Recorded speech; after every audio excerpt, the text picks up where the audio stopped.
O que o filme Divertidamente tem a nos ensinar? Recentemente, eu assisti com as minhas crianças em casa, com a família, né? O Ricardo também assistiu o filme Divertidamente 1, porque a gente está ansioso por o lançamento que vai ter do Divertidamente 2, né? Logo nos cinemas. E foi muito interessante, eu já tinha assistido esse vídeo, né? Esse filme, já tinha achado super legal, mas eu não tinha feito tantas analogias assim quanto dessa vez eu queria compartilhar com vocês. Né? E coincidentemente, quando eu fui assim estruturar minimamente, né, como que eu vim aqui para trazer essa discussão, eu achei uma live que eu fiz, a primeira live que eu fiz lá na pandemia, 3 anos atrás, que foi gerada, né, que na verdade teve muito dessa minha live no filme, e o filme na minha live, sem saber, né, de uma coisa de outra. E eu também fui movida, na verdade, por uma das minhas emoções, né? Eu me movimentei a fazer aquela live por conta de uma das emoções que estavam fortes ali. Bem, mas deixa eu me apresentar, né? Meu nome é Isis Del Corso, eu sou médica de família e eu ajudo você a superar a depressão e a melhorar a saúde mental da sua família. Então, eu procuro trazer sempre aqui nesse canal, né, conteúdo relevante, de base científica e para ajudar você nesse trajeto, né? Nesse caminho.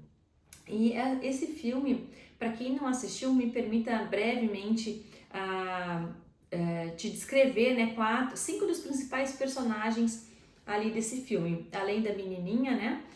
Mas tem na mente dela, né? São 5 personagens que comandam ali a vida dela e o filme: a alegria, a tristeza, a raiva, o nojinho e o medo, que são 5 das nossas emoções primitivas, né? E elas trazem características muito bacanas. O vídeo, né, o todo é feito de uma forma lúdica, mas que traz muita verdade. Por isso que eu queria compartilhar aqui com você. Se você não assistiu, para assistir, e se você já assistiu, para assistir de novo com esse olhar, porque apesar de ser uma animação, ele traz muita verdade mesmo. Por isso que eu queria vir aqui, né? Então, assim, essas emoções são primitivas nossas, vêm lá do cérebro límbico, elas que nos ajudam a evoluir como espécie, inclusive, né?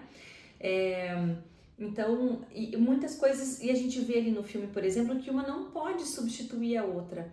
Isso na ausência da alegria e da tristeza, né? As outras emoções ele tentam substituir a presença delas, o papel delas, e não dá certo, né? Então, mas assim, a alegria é aquilo que nos motiva, né, a continuar em frente, a buscar coisas que nos trazem satisfação. A gente precisa de satisfação na nossa vida, digamos assim, né? Então, a alegria é algo que todo mundo busca, né? E o amor também é junto ali com a alegria, é algo que ajuda a superar as dificuldades, as adversidades da vida.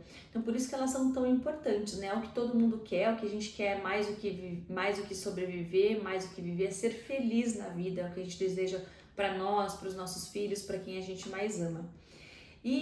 Mas as outras emoções são super importantes, né? Eu tô aqui com a minha live de 2021 e que eu veio muito em paralelo isso, né? E a parte por exemplo, da tristeza, que ela é muito importante, né? E na literatura tem duas explicações que se divergem um pouquinho ali do por que a tristeza se manifesta. Uma delas que segue a linha de que a tristeza ela vem num papel muito importante de nos poupar energia, né? Então, normalmente a pessoa está triste, está mais recolhida, mais quietinha, não quer se comunicar muito assim. Então ela é mais para assim, ó, se a gente precisar de energia para sobreviver a uma coisa muito importante, a uma coisa muito grave, a gente tem essa energia, né, para seguir, essa energia está sendo guardada. E a outra linha de estudos da psicologia que diz muito que a tristeza, ela tem um papel muito importante comunicativo para a sociedade, né? Ela reflete, a gente manifestar e permitir que a nossa tristeza se manifeste em nós, ela ajuda para que os outros percebam de que a gente precisa de ajuda, né? Então, que a mãe perceba que o filho não está bem, que o cônjuge perceba que a esposa não está bem, então que a gente como família e como sociedade, que a gente possa se ajudar. Então é um sinal de alerta que traz muito isso, né? Que ela busca uma empatia, ela busca um acolhimento, uma proximidade. E é muito importante, e também sinaliza de que a gente precisa buscar novas fontes de prazer, buscar coisas que ela ajuda a nos movimentar em sentido de que se tem uma coisa ruim, o que eu posso fazer com isso, né? Como que eu posso ressignificar isso, de que forma que essa tristeza possa fazer sentido na minha vida. Então, o que está faltando, né? Então, ela pode trazer esse carinho, ela pode trazer esse acolhimento, ela pode trazer esse aconchego que a gente precisa, né? Porque também até o abraço, por exemplo, libera ocitocina, então ele é muito importante para o nosso humor. Ela é tão importante que isso no filme a Alegria percebeu, né? Uma coisa que o meu paciente falou aqui no meu consultório esses dias também. Que ele falou assim, ó, apesar de que, né, praticamente quase aconteceu uma coisa muito grave, né? Um paciente grave com ideação suicida, ele percebeu que depois desse episódio a família dele se uniu. Então ele falou assim, eu tô conseguindo perceber algumas coisas boas na minha vida depois dessa tentativa de suicídio, que é um evento muito triste, muito grave, que a gente precisa lutar, por isso que é muito importante a gente falar da depressão, porque ela no seu nível mais grave pode levar ao suicídio, né? Uma perda precoce da vida e é a doença que mais incapacita as pessoas no mundo também, né? Em termos de escola, em termos de laborais, né? Então traz muito prejuízo para quem tira a própria vida e para quem apenas sobrevive, né? Não consegue aí tirar toda a sua o potencial da vida, né? Potencial físico, cognitivo, emocional. Mas esse paciente falou isso, né? De que, ó, trouxe uma parte boa de que minha família está mais unida, tô tendo contato com pessoas que há anos eu não falava, com primos, até a família não só do círculo ali mais próximo, mas a família ali estendida, né? Família mesmo com todo primos e tios. Então uniu bastante. E no filme, a Alegria percebe isso, quando ela sai da torre de comando, né? Acontece ali toda uma... Elas perdem as memórias, elas vão atrás, são sugadas lá pelos sugadores de memórias, e dela lembra, né? Porque tem muito assim, a tristeza fica só se lamentando, né? Então ela, por um tempo, a Alegria tentou impedir que essa tristeza se manifestasse. Não sei se vocês lembram, se não assistiram, que às vezes delimitou círculo ali na torre de comando, a torre de comando como se fosse a nossa cabeça, né? Que a tristeza não podia sair dali, a tristeza não podia tocar em nenhuma lembrança, porque ela deixava tudo triste. Mas quando ela começou, a Alegria começou a lembrar de alguns momentos, de algumas situações da vida da menina, que ela lembrava da parte boa, como por exemplo, a menina sendo exaltada ou recebendo o carinho dos jogadores de hóquei ali, levando ela, jogando para cima. Ou em outro também, que nesse mesmo dia, que ela estava sentada na árvore com o aconchego dos pais. E quando ela lembrava que o que antecedeu a esses momentos de alegria, de aconchego, de proximidade, foi um episódio triste de que ela perdeu, né, ela perdeu um jogo de hóquei. E isso, para consolar ela, os amigos foram, né, e acolheram aquela tristeza e tornaram aquele momento feliz, ressignificaram. E a família também sentou, abraçou, aconchegou e falou, né, que ia ficar tudo bem e que as coisas acontecem, né, sempre a gente vence, enfim. Mas foi a tristeza, né, a manifestação da tristeza que permitiu que aqueles momentos acontecessem. Então isso que é muito bonito. É claro que a depressão aí ela entra como uma tristeza que vem e não passa, né? Então ela vem e fica na maior parte do dia, na maior parte dos dias, por pelo menos 2 semanas. É diferente da manifestação do sentimento, das emoções ali, né? Da tristeza. Então isso que é bem importante a gente reforçar, que cada emoção tem um papel e a gente não pode tentar suprimir ela, né? Então muitas vezes a gente quer esconder a nossa tristeza através de um dia atarefado, através de um monte de trabalho, através de interações, ou a gente não quer parar para não sentir e não perceber, mas assim a gente acaba suprimindo, a gente também não manifesta, e às vezes a gente precisa dessa continuidade, da manifestação de todas as emoções para que a gente possa se regular, para que a gente possa se equilibrar. Então é bem importante essa reflexão. Então a tristeza, apesar de que não é aquilo que a gente busca, né, que a gente quer, é importante porque ela tem esse papel, esse poder comunicativo, né, tanto para o próximo, para si mesmo, para ter esse acolhimento, para a sociedade. Então ela é bem importante. E também tem outras, e é muito, muito bacana, uma coisa que eu falo bastante no consultório também, e que quando a gente manifesta a tristeza, porque a depressão nem sempre ela manifesta, a gente conhece ela, né, como a emoção principal, a tristeza. Mas ela pode se manifestar de outras formas também, como a raiva, que ela é muito também em algumas populações, né, os homens, os adolescentes, adolescentes daqui, independente se homem ou mulher, né, mas eles manifestam mais com raiva do que tristeza, então nem sempre tem o choro, que é característico da tristeza, né, mas ao mesmo tempo, quando a gente manifesta a tristeza, a tendência do outro é acolher, é validar, é ser empático, né, e até foi muito interessante porque durante o filme a Maria começou a ficar com pena da tristeza. Ela começou a ficar sentida e queria, ai mãe, eu quero trazer a tristeza pra cá, mãe, coitadinha da tristeza, eu queria dar um abraço, deixa eu dar um beijinho nela. E ela começou realmente a sofrer, só que começou até a sofrer, foi demais ali pra ela, né? Porque a tristeza estava sempre muito triste, muito prostrada, muito pesarosa. Então, e até a gente distraiu ela com outra coisa, porque realmente estava já trazendo um sofrimento para ela, né? Então aí que tem até um limiar ali de empatia, né? Da gente se colocar no lugar do outro, que, né? No caso ali, por exemplo, a Maria ficou até com dó, com pena, mas assim, ela queria se movimentar para fazer algo, né? Em prol da tristeza, algo em prol daquele personagem para que ele parasse de sofrer. Mas até é importante a gente, essa reflexão também, por quê? Porque quando a gente se percebe no lugar do outro, é importante essa questão da empatia, né, da gente sentir a dor do outro, da gente colocar os sapatos dos outros, né, do outro, mas a gente não pode tomar o lugar do outro, ou seja, a ponto da gente adoecer por conta daquilo. Né? Então isso em situações, agora a gente está falando do filme, mas isso a gente vê na vida real. Né, de que a gente não pode realmente se adoecer, porque se a gente não está forte, não está firme, não está em terra firme, a gente não consegue ajudar quem está se afogando, se afundando, né? Ali naquela tristeza. Então é importante que a gente esteja bem, que a gente perceba, mas que a gente não sofra aquilo que a pessoa sofre, né? Isso também é autocompaixão.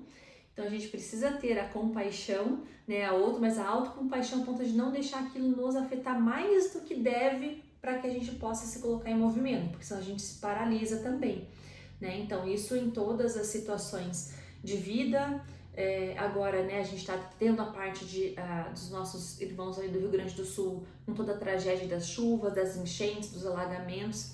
Então, ao mesmo tempo que o sentimento, nessa compaixão, surge essa empatia de muitos para ajudar, para se movimentar em prol daquilo, ao mesmo tempo a gente vê outras pessoas que adoecem porque chega tanto, né, sofrer tanto a dor do outro que se paralisa.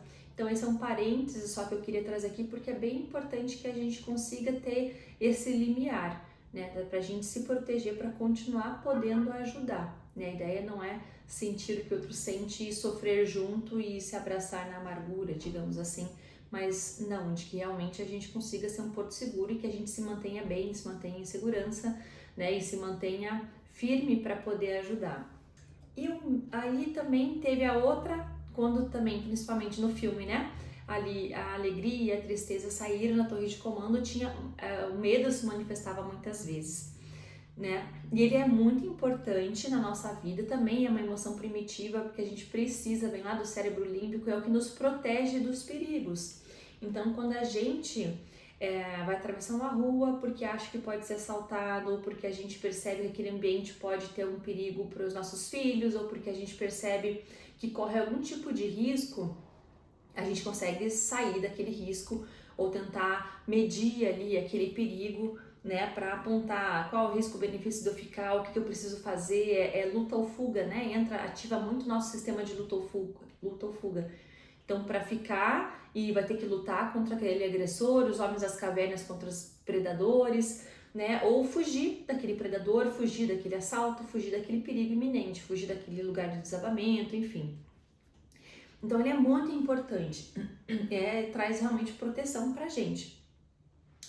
Então ele traz toda essa parte de respostas fisiológicas aí que a gente tem, que a gente precisa, mas ao mesmo tempo quando ele vem, esse sinal de alerta ele fica desregulado, Aí entra o quadro de ansiedade, porque a ansiedade é um sinal de alerta, o sinal do medo que está desregulado. Então a gente sente medo, a pessoa sente o medo, sente a preocupação, sente que está em perigo, mesmo sem estar. E isso é bem importante, porque a gente precisa dessa limitação, entendimento racional, digamos assim, que aquilo não está acontecendo. Mas o medo está tão aflorado que ele mexe fisiologicamente com o nosso corpo, que nos prepara para lutar ou fugir. O que isso acontece no nosso corpo, por exemplo? Né? Às vezes dá vontade de fazer xixi, da pessoa ir no banheiro, porque o corpo tem que estar leve para fugir mesmo. Isso lá vem realmente das épocas primitivas lá, né? Então, às vezes, tem pessoas que têm diarreia, porque o corpo tem que eliminar as fezes, tudo que deixa a pessoa mais pesada para fugir tem que ser eliminado. Muito suor, porque se vier um predador, né, e for agarrar essa pessoa, ela está mais lisa, mais fácil de fugir. O coração acelera, porque o coração tem que bombear sangue mais rápido para o nosso corpo para conseguir fugir daquele perigo, que no caso da ansiedade não existe, né? Mas por isso que acontece todas essas reações no nosso corpo. A pessoa que tem ansiedade tem diversos níveis de ansiedade, diversos sintomas que pode não sentir, nem sempre sente todos esses, mas é muito comum, seja numa crise de ansiedade pontual, seja em algum gatilho, quem tem o transtorno de ansiedade, sente isso porque ele realmente mexe com o nosso corpo, né? Porque esse medo está desregulado aí, né? O medo assumiu o comando da torre de comando ali e não quer sair, mas ele é muito importante porque ele realmente nos protege de muitas coisas. E outra emoção ali muito dominante, que daí o Arthur adorava, que ela é muito engraçada, é a raiva, né? Engraçada no filme, porque eles fizeram de uma forma muito... Isso que eu achei incrível de novo, né? Quero reforçar mesmo aqui, repetir, porque é um desenho, é engraçado, gera pena em uns e diversão em outros, mas ele traz coisas... traz um embasamento mesmo científico e psicológico verdadeiros ali que a gente pode ter esse entendimento, essa análise, né? Por isso que eu quis trazer aqui.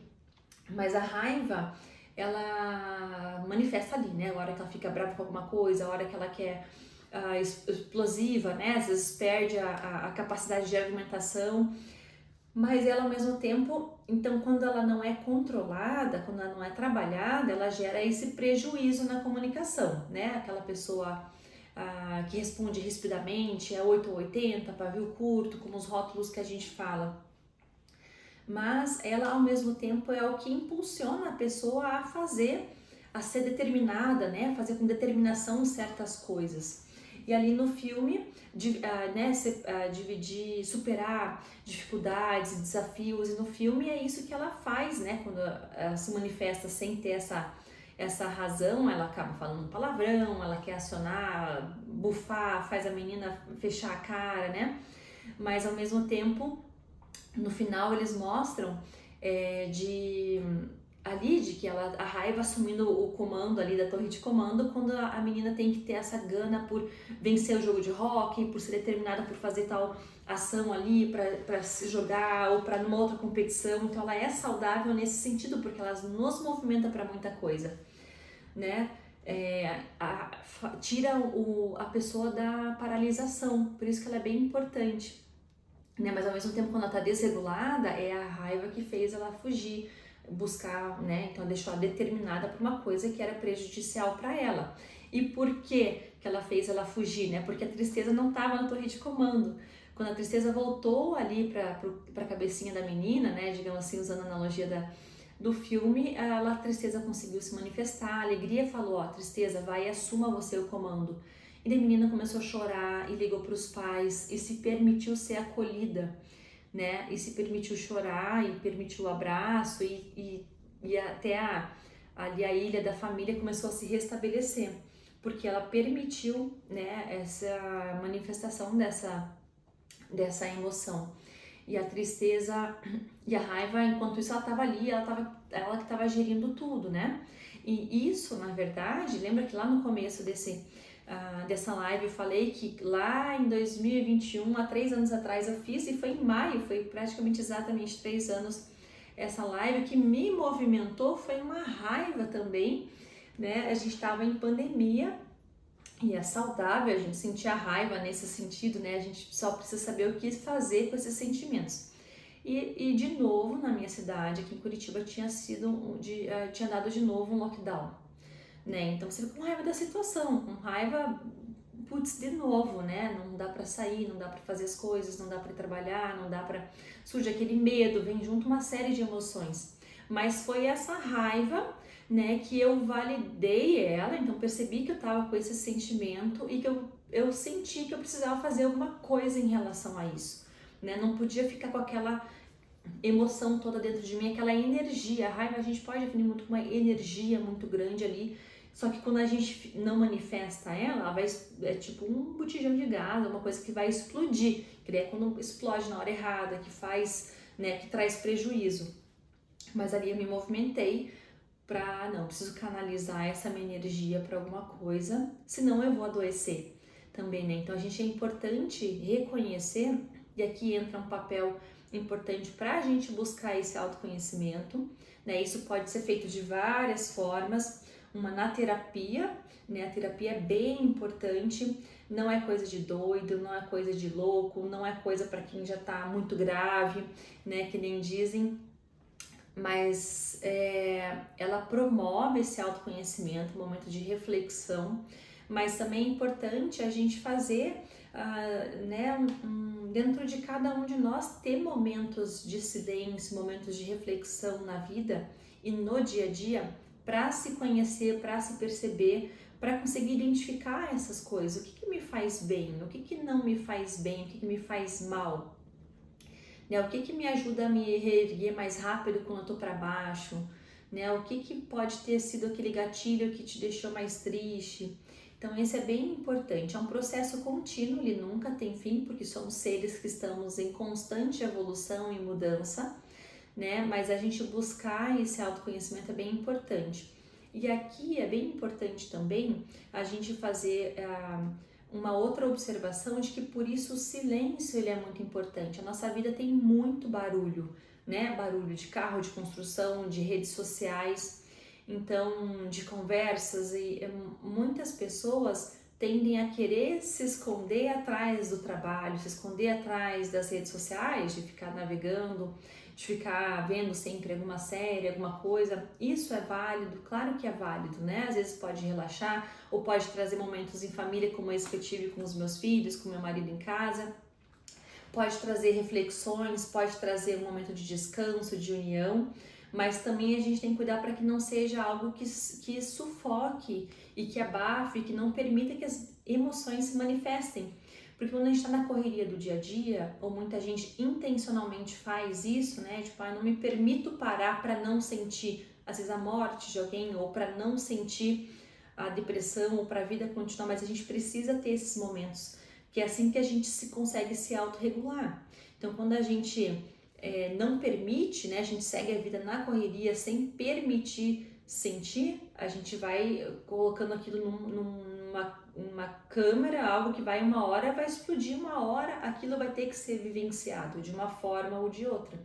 Então, quando não se acumula, né, ou quando você consegue perceber a emoção, aquilo que está te gerando e ressignificar, isso a gente consegue se reequilibrar e realmente tirar coisas positivas disso, né? Então, eu adoro estudar, por exemplo, então eu amo estudar. Naquele momento que eu fiquei indignada, né, que era uma medida sanitária necessária para o momento, e não vamos nem entrar, né, no quesito ou no mérito de o que foi feito, foi certo, foi errado, isso não vem ao caso, mas quando a gente consegue perceber e canalizar da forma certa, né? Então, eu fui estudar para fazer aquela live sobre sentimentos, porque isso para mim fazia sentido e eu sabia que ia ajudar muita gente, porque eu sabia que eu, com todo o recurso que eu tinha, com todo o conhecimento que eu tinha, tava difícil lidar. Imagine, às vezes, com quem não tem esses sentimentos, ou quando a gente não consegue perceber, porque quando a gente não se conhece também,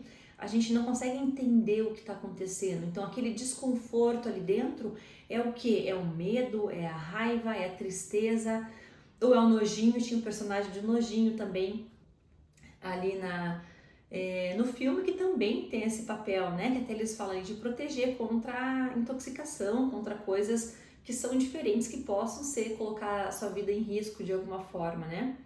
Então, o que é aquele sentimento? O que eu tô sentindo? Faz sentido sentir aquilo, né? Qual é o sentimento? E isso é legal também lembrar que a gente tem essas emoções e aquilo que a gente sente em relação, né, a isso.